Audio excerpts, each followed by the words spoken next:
The Law Enforcement Code of Ethics. As a law enforcement officer, my fundamental duty is to serve mankind, to safeguard lives and property, to protect the innocent against deception, the weak against prevention or intimidation, and the peaceful against violence of disorder, and to respect the Constitution rights of all men to liberty, equality, and justice.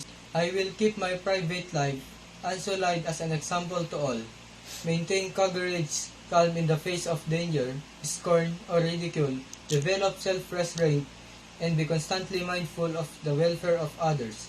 Honest in my thought and deed it both personal and official life, I will be exemplary in obeying the laws of the land and the regulation of my department.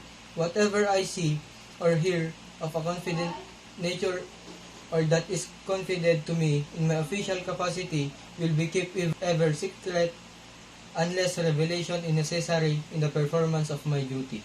I will never act officiously or permit personal feelings, prejudices, animosities, or friendship to influence my decisions. With no compromise for crime and with relentless prosecution or criminals, I will enforce the law courteously and appropriately, without fear or favor, malice or ill will, never employing unnecessary force or violence, and never accepting gratuitous in return.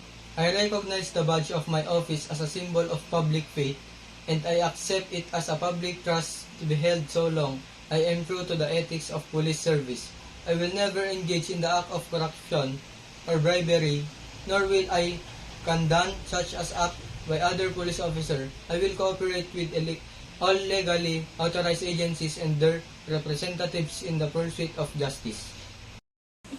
I know that I alone am responsible for my own standard of professional performance and will take every responsible opportunity to enhance and improve my level of knowledge and competence. I will constantly strive to achieve these objectives and ideals, dedicating myself before God to my chosen profession, law enforcement.